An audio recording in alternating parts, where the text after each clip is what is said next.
Hi everyone, and welcome to another edition of City Spotlight. I'm your host, Pablo Pereira. Well, unless you've been living under a rock, you no doubt know that California is experiencing its fourth consecutive year of extreme drought. The problem has gotten so bad that the state's governor is now asking water agencies across Southern California to look for new ways to conserve water. It's something being done here at the Las Virgenes Municipal Water District, recently implementing new rules for outdoor watering. It's information you need to know. Let's go inside and check it out.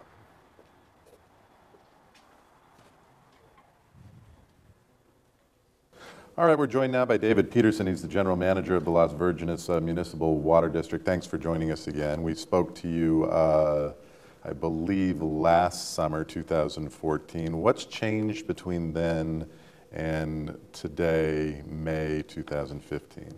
Well, thank you, Pablo. Always enjoy having you come visit us. You know, with most droughts, what we see is an escalating response, and so we're seeing that now. What's really changed since last time is that we're seeing action escalate at the state level down to the region throughout the state. Looking at the severity of the drought, we're seeing now we're in a fourth year.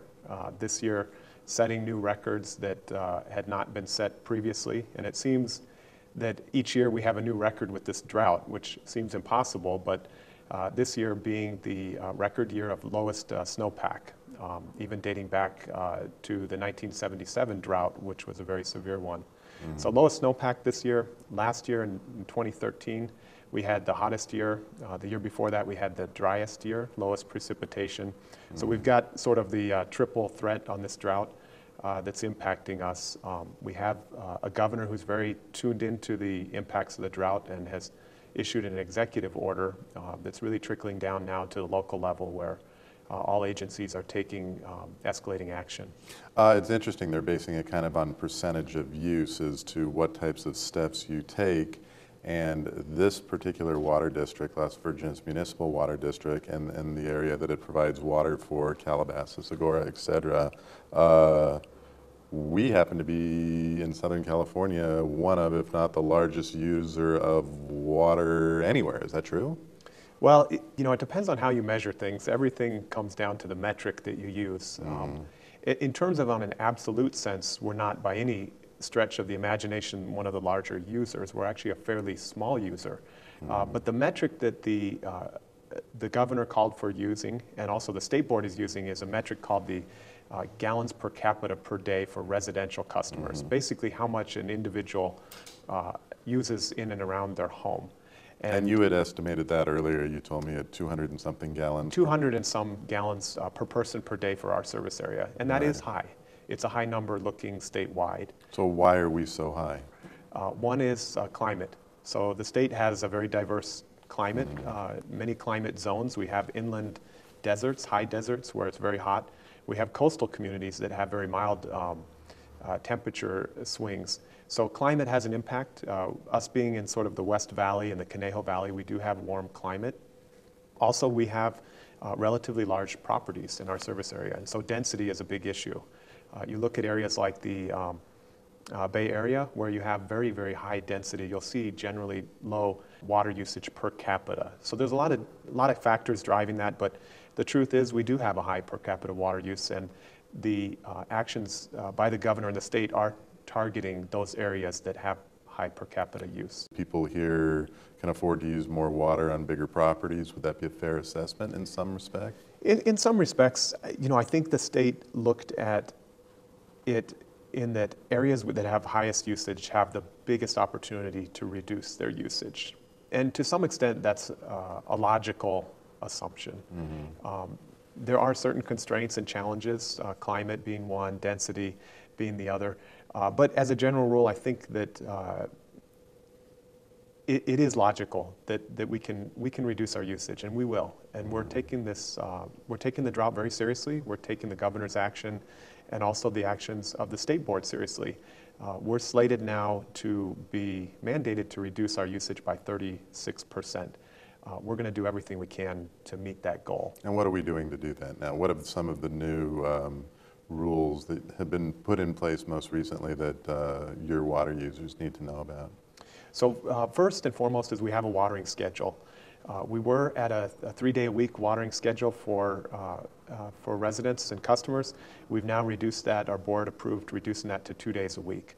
And so what we have is an even-odd watering schedule. So customers with even-numbered addresses are permitted to water their yards on Mondays and Fridays, and those with odd-numbered addresses on Tuesdays and Saturdays. The other thing we've done is we've limited the duration for watering cycles to be 15 minutes, no more than 15 minutes. Mm-hmm. Actually, most landscaping can do fairly well with 10 minutes or less. But we've given 15 minutes depending on the type of system you have and the type of plant materials. We've got a variety of other rules that are aimed towards preventing waste. So most notably is not allowing irrigation water to run onto the sidewalk and pavement to create these kind of urban rivers that you see running down gutters. The other thing is not watering during the hottest part of the day, between 10 and 5 p.m. Mm-hmm. So watering on those designated days during the early morning or late evening. Mm-hmm. Restaurants, hotels are cooperating too. They've got some rules too. Right. The restaurants and hotels have been great in cooperating. So the key thing there is giving their guests the opportunity in the hotels to reuse their towels and their linens, and so not to have them changed every day. That results in all the washing and the use of water there. Mm-hmm. And then with restaurants, it has to do with offering water to guests only when they ask for it. And the key thing there is really the washing of the glassware that requires a fair amount of water. So you've had to slowly kind of tighten screws a little bit or close the nozzles a little bit, maybe a better way to say it, on water use. We went to 3 days a week. You had some sort of enforcement, but not much. Now we're down to 2 days a week, and you've been given authority by the board in this room to take additional funding to really kind of step up patrols on this. What are people really going to see different now, and how seriously should they take it? Because I get the feeling in the past, people didn't really worry too much about fines and things like that. I think you're right, and enforcement is a difficult thing. Water agencies, ours included, are not eager to enforce regulations. We don't want to become water police. Unfortunately, we're in a situation now where we have to. We have to enforce the restrictions on watering because it's essential. So this kind of gets back to the escalating response that I mentioned earlier. Is we need to begin to enforce the regulations that are set. Our board supports us in doing that. They did designate and budget some funding for us to do that. Mm-hmm. So we'll be looking at hiring some temporary staff who will help us with that. We're going to follow our previous model where we issue a warning first. We think that that's the right thing to do. Mm-hmm. Give folks a chance to know about the problem and then to fix it. But then following that, if we have repeat offenses, that we'll be issuing fines, and those fines come in the form of $100 first, $200, and then $500. So a $500 fine is substantial. What we'll be focusing on initially is really the watering schedule, that customers adhere to the watering schedule, watering on the right days and at the right times. Mm-hmm. And then also we'll be looking for the over-irrigation, the runoff that is occurring. And we're not going to be sticklers about it. If the sprinklers are hitting the pavement just a little bit, we know that that's sometimes unavoidable. But what we will be looking for is when we see these gutters flowing for several blocks and forming ponds and that kind of thing, we'll be following those back to find where the source is. So the 3-day-a-week water restrictions went into effect, what, about 2 years ago, 18 months ago? It wasn't that long ago.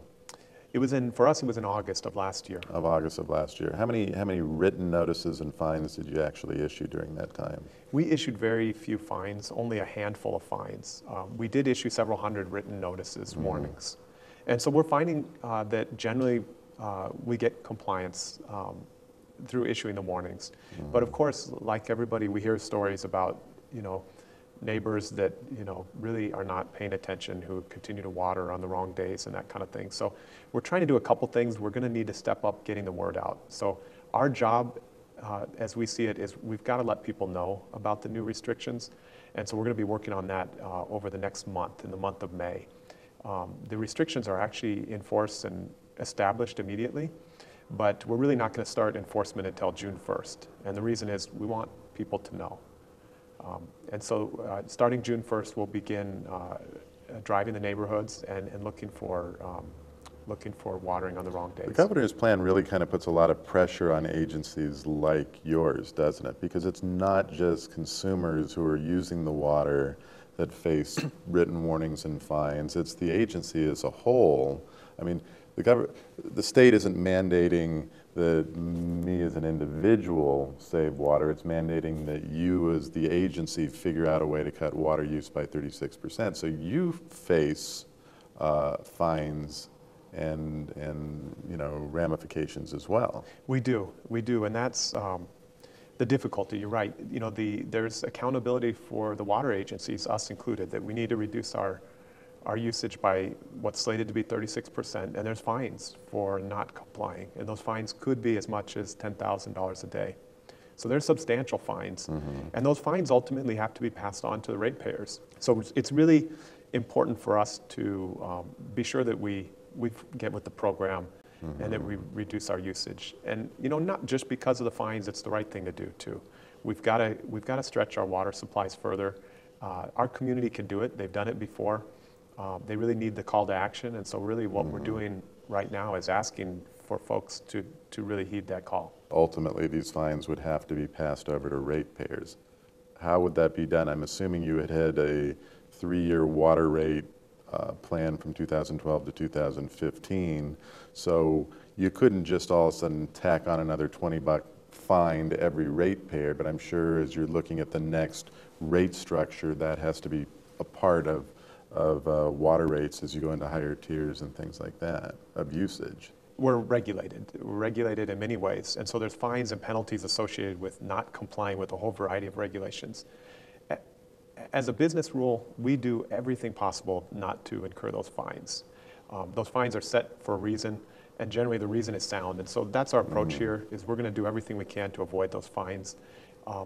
As far as passing them on, one alternative is, the enforcement actions we take with our customers can help to offset those fines. So that what makes sense is the folks who are actually causing the penalties that we're incurring would actually bear the cost. My hope is that we can actually manage this program so we accomplish the reductions and we don't incur those fines and penalties. This is the press release. This has all the new rates, and not rates, but restrictions and fines, and people can find this on your website at, what is the website? LVMWD.com. All right, so we've gone this far. If we don't get rain next season or the season after that, I mean, how much further can you really go here? What's worst case scenario in the next 24 months if we suffer another 2 years of drought? What happens then? Well, it's serious now, and it will be more serious. This winter is really, really important. We need rain and snow this winter. Snow more so than rain. We've got a whole variety of challenges, both in the state and even in the Colorado River system, that are going to stress our supplies. We'll be seeing in the news that Lake Mead is reaching an all-time low, and that triggers a whole variety of other problems, shortage on the Colorado River system. For people who don't know, most all of your water is imported. Correct. The percentage is what? So our water supply is about 80-20. 80% is drinking water and imported. 20% of our water demands we meet with recycled water. Our agency was an early adopter of recycling, so that helps us. But the 80% is all imported. The majority of it comes from the State Water Project from Northern California, but also we do have some supply that comes from the Colorado River system. And we purchase all that water from the Metropolitan Water District. So the pictures we're looking behind you right now, that's your reservoir. Right, that's the Las Virgenes Reservoir. So it's full right now, you were saying. So people would think, oh, that's good news, but that just means what? Well, that reservoir really serves two purposes for us. It's our emergency supply of water. So it stores about 10,000 acre-feet of water, and that is our emergency reserve, so that if we were to be cut off from imported water, we could support our communities for about 6 months using water from that reservoir. So it serves that purpose. Also, we use the water during the summertime when demands are the highest, and we help to what we call reducing the peak demand by supplying water from the reservoir. So it's an important facility. We're fortunate that it is full now, but really that reservoir is not going to, it's not of the size that it's going to carry us through a drought. Are we thinking kind of old school in all of this? I mean, if the average annual rainfall in Southern California is 14 to 16 inches, and we had a year where we had 30 inches, these don't really act so much as catch basins to hold water, do they? I mean, it seems to me, from what I remember, that most of the water we get in Southern California runs off into the ocean anyways. We're not in a position to take the rainwater and store it, are we? In our service area, not well. There are areas of the LA basin where we actually store stormwater and do a good job of that. The San Gabriel Valley and the Montebello Forebay, as you've heard of, has a very good facility where they capture stormwater, recharge the groundwater system. So we do have areas where we can do that. Unfortunately, in our service area, the geology and hydrogeology is not really conducive to capturing stormwater and recharging the groundwater. You mentioned that some agencies are using kind of an interesting concept for pricing in the future. You were talking about that. Why don't you tell us about that? Sure. So when you're looking at conservation, there's really a couple tools to achieve conservation. One is public outreach and moral persuasion. Really, that gets you generally about a 10% reduction in your water demands. The other tools you have are sort of the conventional restrictions that we're implementing and enforcing those. The third mechanism is really to use pricing and use economics to affect and change behaviors with regard to water usage. The key there is to set a price signal so that customers don't waste and overuse water. And so we're looking at that right now. Our board's approved for us to make a transition to what's called budget-based water rates.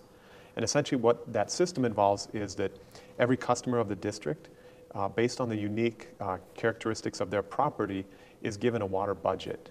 And the water budget's set based on the number of people they have in their household, the amount of irrigated area outside their house, and also on weather and changes in weather over time. And so the idea is that you allocate to each home the amount of water they need to support their home in the way that they enjoy it, and to support that with a reasonable water rate, and then to provide a stronger price signal for those customers who use water wastefully. Besides the private customer, the residential customer you've been working with, you spoke at the Calabasas City Council most recently. How are you hoping to get the cities involved other than publicizing? The cities use a lot of water for parks and landscaping and things like that. What are the ideas that you've come up with there to try to make a difference? So there's a lot of things we can do in partnership with the city. I think, first and foremost, as you mentioned, is getting the word out. The cities are generally well connected with their constituencies, their residents.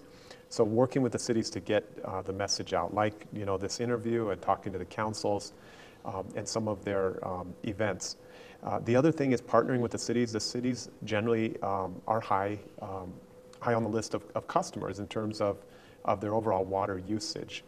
Fortunately, the city of Calabasas has been very proactive in looking at that, implementing things like their smart irrigation controller program. And so really, I think the partnership between the water district and the city is important to help the city look at how they're using water and use it more efficiently. And in what ways can they do that? Smart irrigation controllers, it's a great way to do that.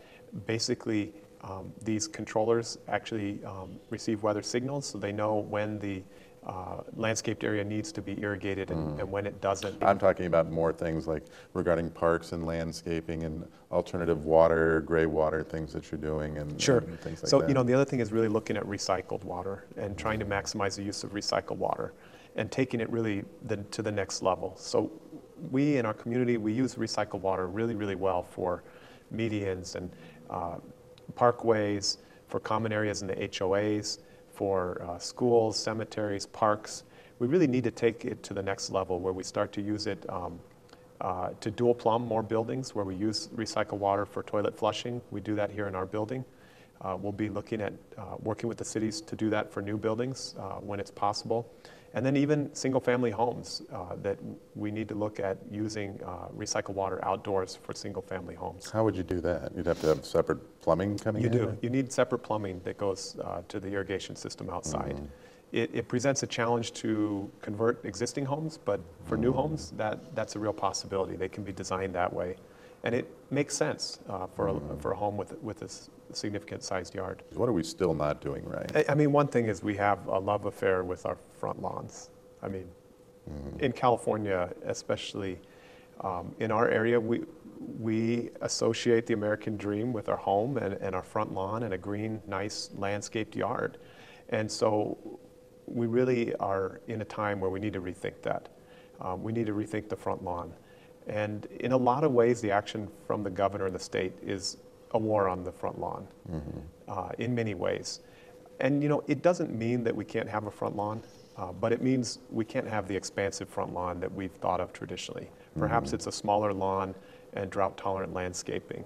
So I think long-term we need to look at the plant materials we pick and pick those that are really more suitable for Southern California. It's a semi-arid climate, and there's times where we don't get the rainfall to support the water-thirsty lawns that we're used to. And you still have these rebate programs for changing out your landscape and appliances and things. We do. And actually our rebate program for turf removal, which we call mow, no mow, is going berserk right now. We can barely keep up with the demand, which is great. Any chance you'll run out of money for that? Not right now, although there is some concern long-term of how to fund this program. But right now, really it's transforming really the market. And how's that work? And essentially it's very simple. If you have turf lawn and you're willing to remove it, you're eligible for $2 per square foot of incentive or rebate to do that. And what you need to do is put back some ground cover, and whether it be native scaping, drought-tolerant landscaping, in some cases synthetic or artificial turf really is more of a personal choice, but putting back some form of ground cover and then documenting that, and you'll be paid the $2 per square foot. Not enough to replace the entire cost of the project, but it's certainly a good incentive to take care of a good percentage of it. It is. So, and the intent is not to offset the whole cost. The intent is really to drive action, to drive customers to that tipping point where they're willing to consider doing something that they might not have otherwise been planning to do. So if you have to look into the future at new ways of providing water, I mean, we hear about desalinization. Some would say that that's an expensive proposition. It's not an easy process. But reality is we've got this large body of water not too far from your district. I mean, you're saying that's not really feasible, although we've seen some other Southern California communities doing that already. It is being done, and being done successfully in some areas. Carlsbad, namely right now, is there's a large desal plant being built there, and actually, as I understand, quite successful so far. The challenge is that a number of things. The cost of the water and the facilities that are needed, very, very expensive. Very expensive to operate. It's very energy intensive. So the ocean is very salty. It's in the neighborhood of 40,000 parts per million of salt. So in technical terms, that's a lot of salt. You have to pump water to very high pressures, like 900 PSI to remove that salt. And that requires a lot of energy, and energy is expensive. So there's other alternatives that are probably more suitable for our service area. We are close to the ocean, but we are also near very environmentally sensitive areas. We have Malibu Lagoon, we have Malibu Creek. It's not likely that we're going to be looking at an ocean desal plant in those areas. So for us, in our area, the greatest asset we have is our recycled water. So as I mentioned before, we were an early adopter of recycling, really taking that to the next level through potable reuse. And essentially what potable reuse is treating our wastewater to the next level. We treat it now to recycled water level, and through an advanced treatment process, we can treat that water to drinking water standards. The technology is here. The technology is available. It's capable of meeting the challenge. The challenge The key thing is really the public acceptance now, and in some regards, the regulatory environment to do that.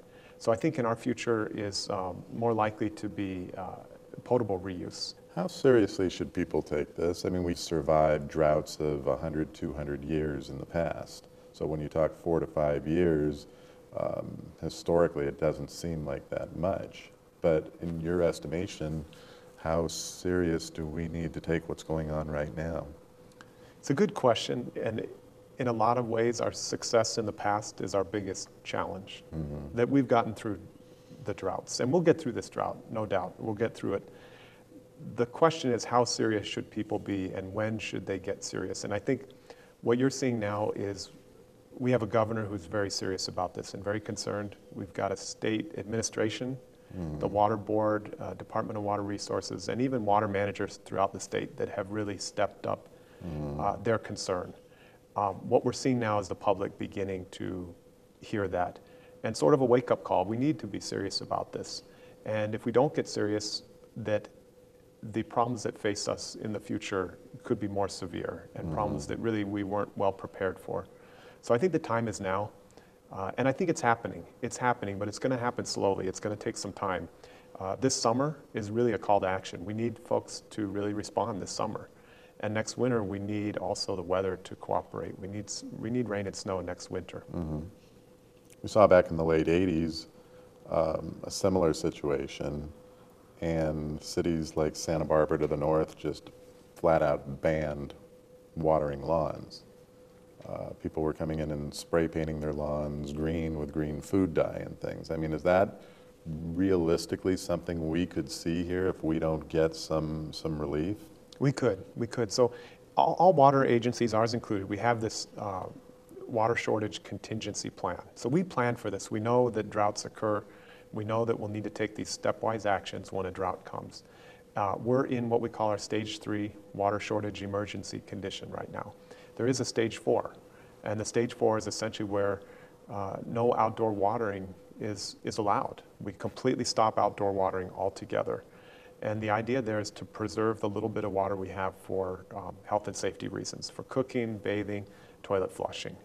So that's really the ultimate sort of level. We're not there yet, but we could be. And what would it take for us to get there?